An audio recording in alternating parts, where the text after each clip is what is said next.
The Reserve Bank, MECs for Finance, honorable members, and fellow South Africans. It is indeed my privilege to present the 2015 Medium-Term Budget Policy Statement together with the Adjustments Appropriation Bill and the Division of Revenue Amendment Bill for 2015-16. Honorable members, global economic growth has slowed, commodity prices remain depressed, and unemployment has increased in many parts of the world. Growth is considerably lower in our economy than we projected in February. This is in part a consequence of the global slowdown, but it also reflects our energy constraints and structural weaknesses in our own economy. In these challenging circumstances, honorable members, we have had to revise our revenue estimates down for the period ahead. The medium-term budget policy statement outlines the tough choices we have to make and challenges us to implement our national development plan with vigor. Over the past decade, there has been substantial progress in our social and economic transformation. Minister Hadebe recently released the latest development indicators, the report on development indicators. It shows, among others, that South Africa's life expectancy increased from 52 years in 2004 to 61 in 2014. Infant mortality dropped from 58 to 34 deaths per 1,000 live births between 2002 and 2014. Over this period, the number of households living in formal dwellings increased from approximately 8 million to 12.4 million. The share of households with basic access to electricity increased from 77% to 86%. Access to water increased from 80% to 86%, and access to sanitation increased from 62% to 79%. The proportion of 5-year-old children attending early childhood development facilities has more than doubled to 87%, and adult literacy has increased to 84%. These development indicators also signal several important long-term trends in our social and economic structure, ranging from movement of people from rural areas and small towns to cities and associated changes in lifestyle and living standards. The rising use of public transport and urban amenities, increasing demand for education use of social media and access to the internet. The growing importance of service industries and tourism, and the growth of our economic links with Africa and the global economy. In reflecting on our transformation challenges, honorable members, it is clear that a new growth path is needed if we are to unleash the development potential of these structural trends.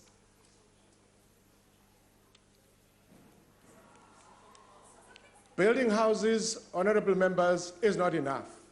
We have to reshape our cities to create integrated and productive living environments. Our education and training capacity is not enough. We have to invest in quality improvements and meet new skills requirements. Our levels of investment are also not enough. We have to modernize technology and compete effectively in the global economy. Our present retirement and insurance arrangements are not enough. We need a more comprehensive approach to social security. And we also know that growth is not enough. Investment in health, nutrition, and basic living conditions are key contributors to poverty reduction, social mobility, and lower inequality. These are large themes, honorable members, and I should refrain from trespassing on territories that are supervised otherwise by my fellow colleagues in Cabinet. But my point is that the proposals in our medium-term budget policy projections are only the more quantifiable instruments of our transformation. They are deeper and more profound currents. It is in the quality of our services and the integrity of our engagements that we have the most powerful levers of social change. Quality and integrity cannot be assured, as we know, by laws or ideological precepts, by sanctions or emotional appeals, as we have seen in the House. They derive from dedication, commitment, and shared values. I have in mind here, Honorable Speaker, the two Pakisa consultative laboratories currently underway or about to begin. One is focused on basic schooling and the other on the mining sector. One is looking at the role of technology in the classroom and the other at modernizing industrial methods and systems. But the important conversations in these laboratories are not about computer programs or mechanical tools. They are about our children and how we value their future. They are about men and women who work in arduous conditions on whose productivity we all rely. The important conversations are about commitments, as I've said, and interdependence, about our trust in an inclusive social contract to make the future better. When times are tough, as they are now, it is that much more important that we strengthen the partnerships that put our children first, partnerships that signal our commitment to decent work, that open up participation in our economy, and that broaden access to land, skills, finance, and development opportunities. If we do not achieve growth, revenue will not increase, and if revenue does not increase, expenditure cannot be expanded. Mr. President, you have called on your cabinet to review and give impetus to our growth strategy in government, in business, in unions, and in civic formations. All of us have a part to play in building a more prosperous and sustainable future. This the MTBS projection is that the South African economy will grow at about 1.5% this year, rising marginally to 1.7% next year. 1.7% next year. This is considerably lower than at the time of the February budget, when we envisaged a 2% this year and 2.4% in 2016. The IMF has also projected a decline in growth next year, and perhaps that's where the 1.3 comes from. Electricity supply constraints, falling commodity prices, and lower confidence levels have resulted in our growth forecasts being revised lower. Investment growth will be just 1.2% this year. Limited employment growth and household income constraints are holding back consumption. Exports have grown strongly this year, which is a welcome recovery after setbacks in mining and manufacturing last year. Although exports have grown faster than imports since 2012, the current account deficit on the balance of payments is still a sizable 4.1% of GDP this year. Consumer price inflation has declined from 6.1% in 2014 to a projected 4.8% this year. Higher food prices and the weakening of the rand are expected to contribute to a rebound in inflation to around 6% a year over the period ahead. Financial market volatility is high, and capital inflows into emerging markets have slowed. This has raised borrowing rates for emerging markets globally. Though there is still a long way to go in building energy security, we are now benefiting from Eskom's enhanced maintenance efforts and our expanding renewable energy programs. The first unit of Medupi also came online, adding 800 megawatts of capacity to the grid. The Minister of Energy has invited proposals for independent coal and gas power projects. The National Treasury is working also with the Department of Energy to assess proposals and financing options for building additional nuclear power capacity. Rail capacity continues to expand alongside road, water, and telecommunication networks. Increased investment in broadband was one of the main reasons for South Africa's improved ranking in the Global Competitiveness Report to 49th place out of 140 countries. Amicable settlements have been reached this year in the coal and private security industries and for the majority of gold workers. The CCMA has become increasingly proactive in settling labor disputes thanks to the changes in the Labor Relations Act. NEDLAC is working on practical ways to avoid protracted and disruptive strikes, whilst also considering proposals at a national minimum wage. Our employment tax incentive for young work seekers continues to attract broad participation. Total claims for the incentive have amounted to 3.9 billion rands since the start of the program, up to the end of July 2015.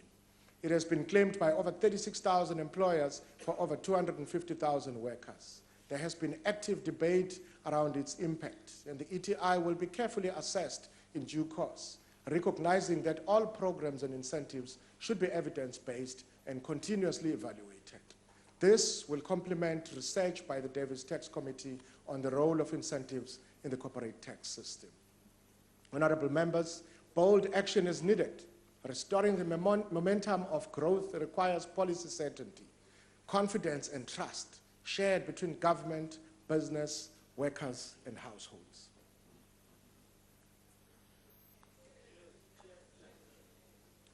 Honorable Chairperson, strengthening our engagement with Africa and the wider Southern African region is a critical element in our growth and development strategy. Regional integration means practical collaboration in building infrastructure, investment promotion, and growing trade linkages.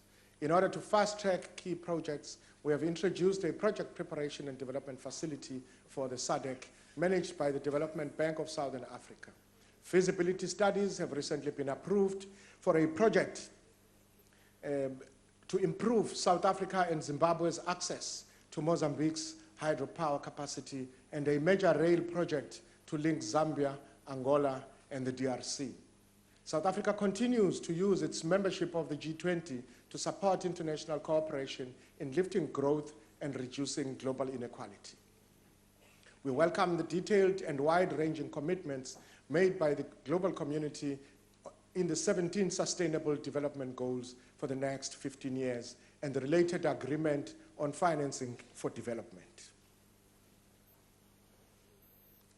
Also to be welcomed is the package of measures that has been agreed to this year to counter corporate profit shifting and base erosion. South Africa has already committed to automatic exchange of financial information for tax purposes. The first exchange took place last month. Over 90 countries, including low-tax jurisdictions, have committed to exchanging information by 2018. Soon, tax evasion and aggressive tax planning will have nowhere to hide. In July this year, agreement between Brazil, Russia, China, India, and South Africa to establish a new development bank reached fruition. We will shortly respond to the NDB's opening invitation for project proposals. A special appropriation will be tabled this year to provide for the first tranche of our capital commitment to the new development bank. This 2 billion rands investment will be covered by the proceeds from the sale of government's stake in Vodacom. Honorable Chairperson, I've already indicated that our revenue estimates are adjusted down in this medium-term budget policy statement as a result of the slowdown in economic activity. Gross tax revenue is revised down by 7.6 billion rands this year and by 35 billion rands over the 3-year period. Revenue has nonetheless held up well since the 2008-9 recession. This signals both the resilience of our tax policy framework and continued strength of tax administration. Fellow South Africans, tax compliance lies at the heart of nation building and social cohesion. Without a buoyant revenue base, a nation cannot develop and succeed. Allow me, therefore, to express my appreciation to all those, whether in revenue services or on the other side of this social contract, who ensure that taxes are paid in full and on time. Over the medium term, we will continue to explore reforms that promote an efficient and progressive tax system. Recommendations of the Davis Tax Committee, already under consideration, cover, among other things, 1, profit shifting and the misuse of transfer pricing, 2, mining taxation, 3, small business taxation, and VAT and the estate duty. I've asked for further advice on wealth taxes from the Davis Tax Committee. The committee has published an instructive report on the role of the tax system in supporting inclusive growth, employment, equity, and fiscal sustainability. Allow me now to urge all stakeholders to take the opportunity to comment on these reports so that the final recommendations are well informed and thoroughly debated. There will be a further opportunity to debate the proposed design of a carbon tax when the draft bill is published for comment later this month. This forms part of a package of measures which Minister Molewa will be taking to the United Nations Climate Change Conference later this year. This package is intended to ensure that South Africa makes a fair contribution to global efforts to reduce greenhouse gas emissions.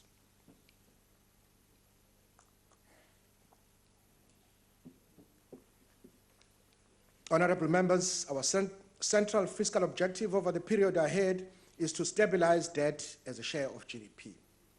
In the immediate aftermath of the 2008 recession, the budget deficit widened sharply to support our economic recovery. The deficit has since narrowed and is expected to be 3.8% of GDP this year, falling to 3% over the medium term. Following the recession, government debt increased from around 26% of GDP to 47% in March this year. Our projection is that the debt will rise by a further 600 billion rands over the next 3 years, while stabilizing as a percentage of GDP. In support of our long-term fiscal framework, the MTBPS proposes a fiscal guideline for the expenditure ceiling in the outer year of the fiscal framework. The proposal is that the spending ceiling should be linked to South Africa's long-term economic growth projections. Over the long term, this guideline maintains spending as a stable share of national income. A structural change in expenditure would have to be accompanied by corresponding revenue measures. Without economic growth, ladies and gentlemen and honorable members, revenue will not increase. And without revenue growth, expenditure cannot increase. As we have done since 2012, honorable members, the overall expenditure limit in the MTEF remains in place. If further steps are needed to protect the public finances, we will take them. We are staying the course. The main change in the fiscal framework by comparison with the February budget arises from this year's settlement of salary adjustments and benefits of public servants. The agreement provides for additional costs of 10.1% this year and improvements that will be at least 2 percentage points higher than consumer inflation in the next 2 years. The shortfall in compensation budgets is accommodated in the expenditure framework, largely by drawing down on the contingency reserve. Nonetheless, departments will need to reallocate spending from other priorities. For the period ahead, the improvement in compensation means that there is no room for expanding government employment. This is not a sustainable situation. We therefore recognize the need to improve the negotiations process and to reform public sector remuneration. Work is also underway to develop better approaches to capital project appraisal and the financing of major infrastructure investments, either as departmental initiatives or where these are undertaken by state-owned companies, municipalities, or independent investors. Well-informed selection of projects is a key step in enhancing the productivity of infrastructure services. The introduction of socio-economic impact assessment will also assist in improving coordination of government's policy choices and identifying unintended consequences earlier in the process of developing regulations and legislation. In moderating the budget deficit and stabilizing government debt, we are mindful that Eskom, Transnet, and several other state-owned companies have large borrowing requirements. Infrastructure investments by our cities, larger municipalities, and water utilities also requires access to the capital markets. Honorable members, financing of state-owned companies that are responsible for growth-enhancing infrastructure investment is one thing, but relief for entities that should be self-sustaining or that have mismanaged their commercial activities is quite another. This remains a serious risk to the medium-term fiscal outlook. Work has therefore begun on a legislative framework to regulate state-owned companies and to address their governance challenges.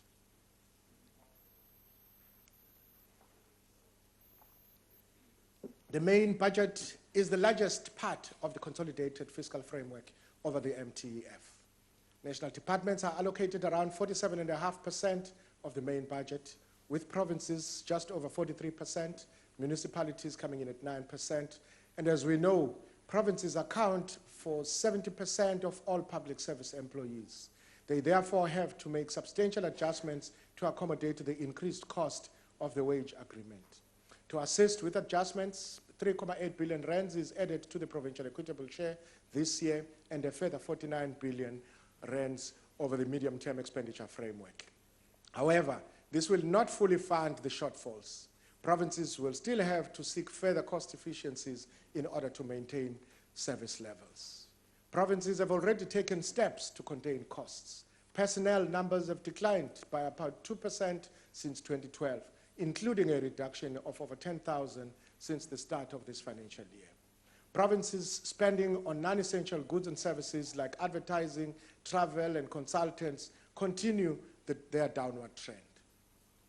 Our initiatives to improve government efficiency are bearing fruit. Health departments, for example, have improved supply chain management procedures to reduce wastage in medicines and laboratory costs. In addition, a number of provincial public entities have been rationalized to reduce duplication of work. Budget allocations to municipalities continue to prioritize the rollout of basic services to historically disadvantaged areas. This has led to millions more households having clean water, a safe toilet, and lights to switch on in the evening. However, these services have come under stress in some areas because of poor maintenance or weak operations. While continuing to extend services where they are not provided, attention has to be given to the reliability and functionality of municipal infrastructure services. Allocations to local government continue to grow faster than the national and provincial shares. This reflects the priority placed on the basic service delivery by municipalities. Over the 2016 MTEF, allocations to municipalities amount to 351 billion rands, growing at an average of 8.2% a year. This includes provision of free basic services, eradication of infrastructure backlogs, and institutional capacity building. National Treasury has led a review of municipal infrastructure funding arrangements with a view to promote better management and maintenance of assets. Reforms to be implemented in the 2016 include rationalizing grants to reduce unnecessary administrative overlaps and improving responsiveness to social and economic needs of our citizens. The development needs of our cities remain that we must not just rely on, they demand that we do not just rely on government funds, but also bring the private sector on board. In August this year, Minister Gordon and myself hosted an urban investment partnership conference that brought together cities and private investors to explore options to create municipal infrastructure investment. In support of this, the Development Bank of Southern Africa is expanding its longer-term financing of infrastructure. We have a clear responsibility to ensure that the fragmented, racially segregated cities we inherited become dynamic, integrated sites of enterprise and improved living conditions for all.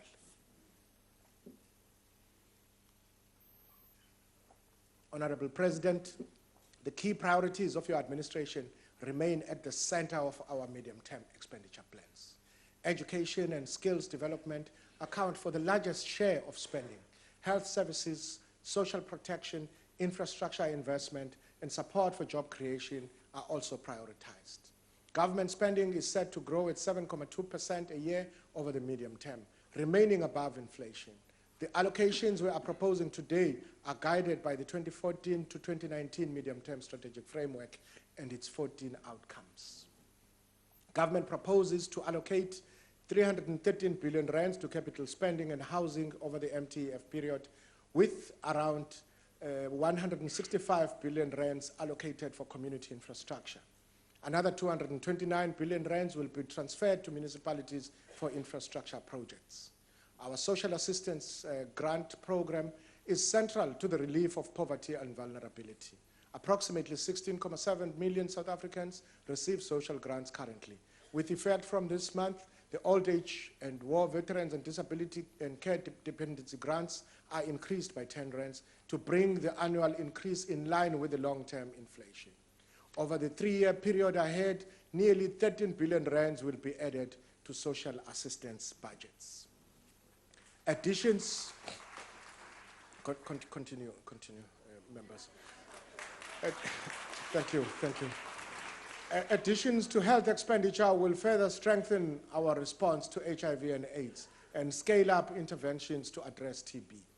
Health budgets are set to grow by 8.3% from 2015-16 through to 2018-19. New resources will also be allocated to improve primary health care. Under Minister Motsoaledi's guidance, national health insurance will also be phased in, drawing on the lessons of the district pilot projects. To enhance basic education, provision of learner and teacher support materials is prioritized over the period ahead, including workbooks to over 10 million learners each year. Basic education allocations over the medium-term expenditure framework increased by 8.2% a year. Funds are allocated to enable early childhood development programs and to enroll a further 127,000 learners.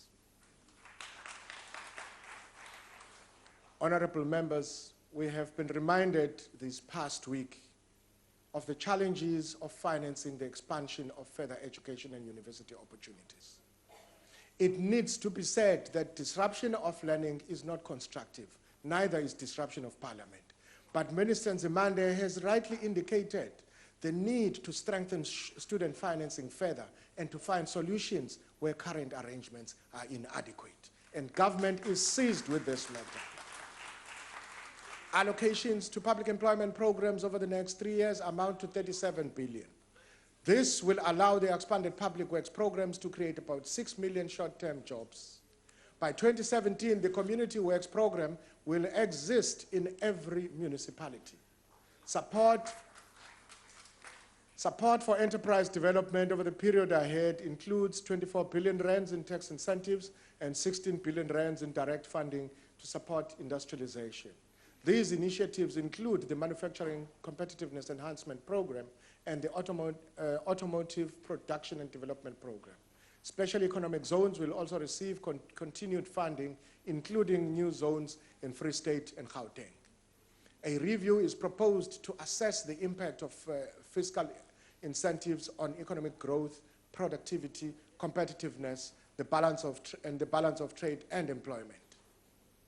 Over the next 3 years, the South African Police will strengthen the public order policing capabilities and address training gaps, including those identified by the Marikana Commission of Inquiry.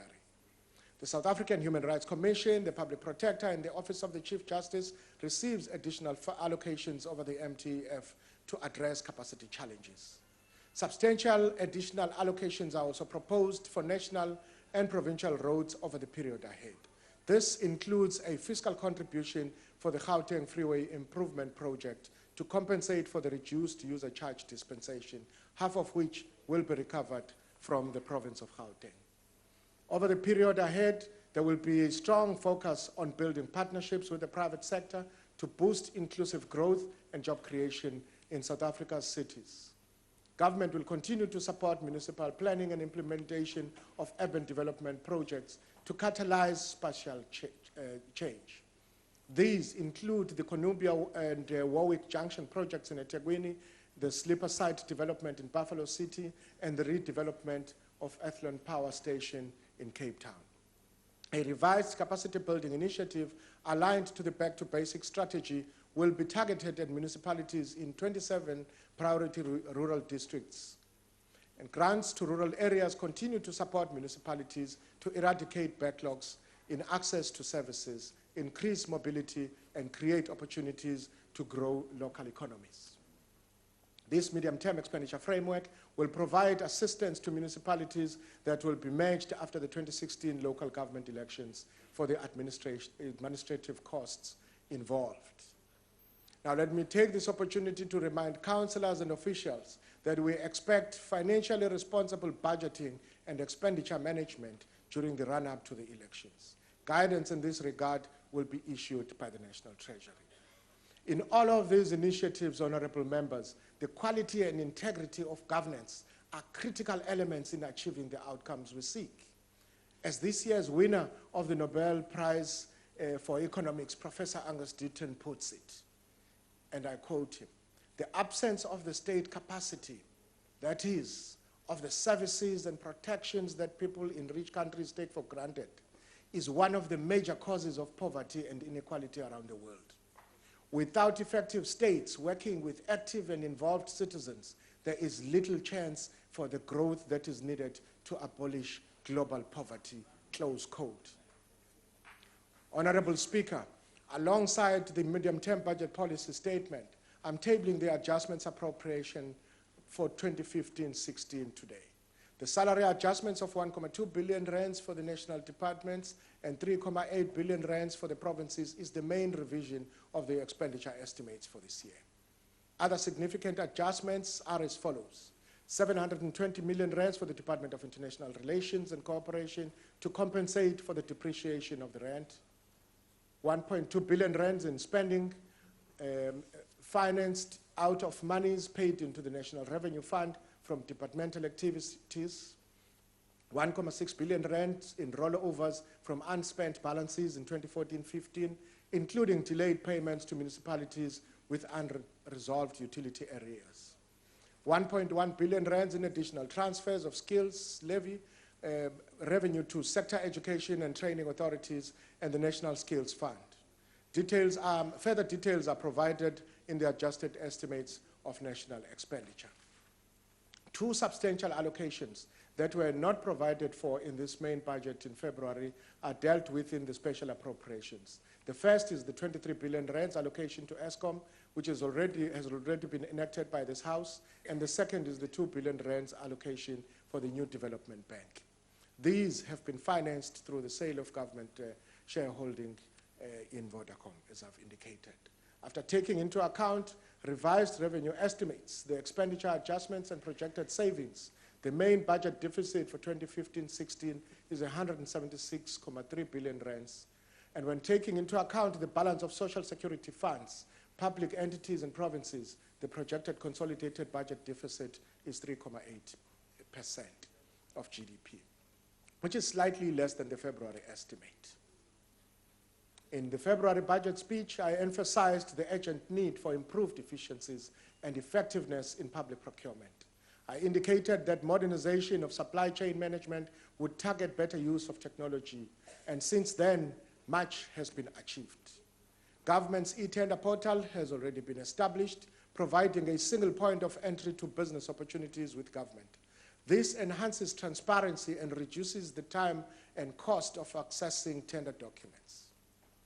The second one is that a central supplier database is now operational, easing the administrative burden for business and government alike.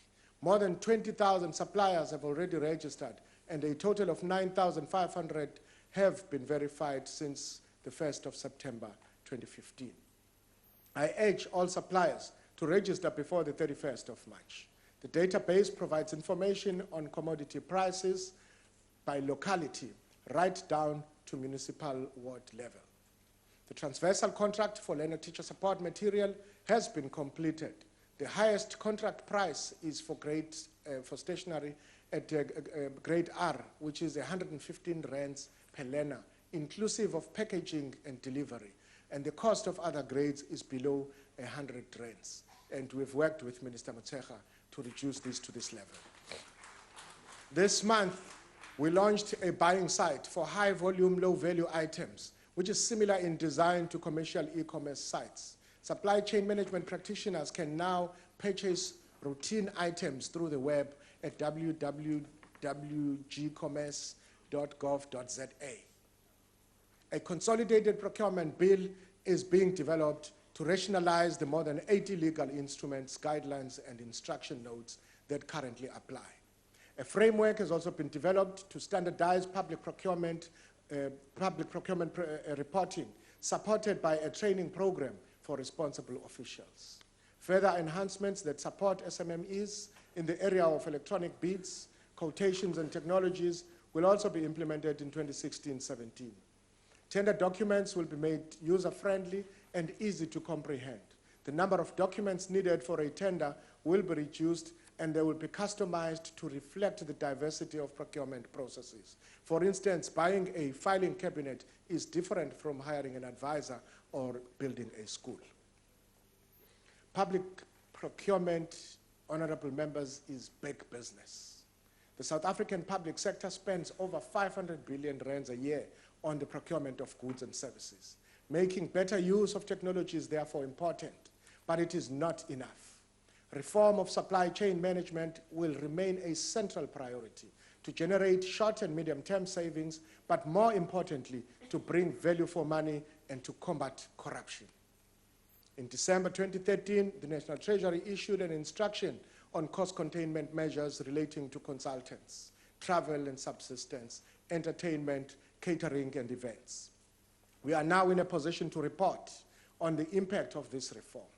Across all national and provincial departments in the first year, a 3% decrease was achieved in spending on consultants, a 6% decrease in travel and subsistence, and a 47% decrease in catering, entertainment, and events expenditure.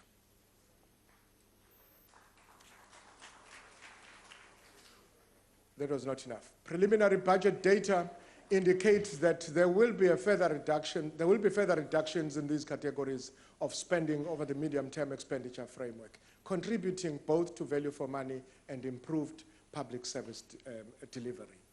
We recognize that there is not yet full compliance with these measures. The Treasury is currently revising the cost containment instruction to review thresholds and to clarify its implementation, especially on expenditure related to conferences.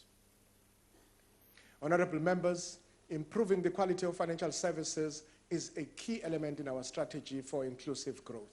Weaknesses in the financial supervision played a central role in the severity of the 2008 recession and its aftermath. The bill to give effect to the Twin Peaks regulatory system has now been certified by the state law advisors, and I will be tabling it next week on the 27th, if I'm not mistaken. We've engaged with the industry and other stakeholders on the draft framework for market conduct to ensure that customers of the financial sector are treated fairly and that charges are reduced and made more transparent. I also propose to table the insurance bill before the end of the year. We have made progress in promoting savings by households through the introduction this year of the tax-free savings products. In collaboration with Minister Dlamini and Minister Oliphant, work on the social security reform proposals is at an advanced stage to accompany retirement reform. I need to emphasize the importance of providing suitable vehicles for preservation of savings and conversion into income at retirement, alongside appropriate death and disability benefits. We are engaging with Labour to ensure that members of provident funds enjoy the full benefits of tax deductions for saving plans that provide an ensured income at retirement. I hope that these proposals will be prioritized for discussion in NEDLAC over the period ahead. In addition to promoting domestic savings, South Africa needs to attract substantial flows of foreign funding to ensure that investment growth can be financed. It is clearly vital that we maintain a framework of policies and programs consistent with this requirement. Under your leadership, Mr. President, and guided by our newly appointed National Planning Commission under the chairmanship of Minister Khadebe, we seek to simplify and streamline regulatory procedures to investment and ensure both policy coherence and encouragement of long-term investment and international partnerships. The Treasury's work on modernizing the management of capital flows and encouraging companies to locate in South Africa as a gateway to the rest of Africa supports this aim. Without economic growth, revenue will not increase. Without revenue growth, expenditure cannot increase. Honorable Chairperson, it is apparent that slower growth and volatility will remain features of the world economy for some time to come. In the framework set out in the 2015 Medium-Term Budget Policy Statement, government has adapted to this turbulent environment through measures to maintain the health of the public finances and support the social and economic transformation that South Africa needs. To strengthen economic performance, our commitment is to bring policy coherence and certainty where it is lacking, and to give greater impetus to infrastructure investment and to address impediments that hold back enterprise development, employment, and innovation.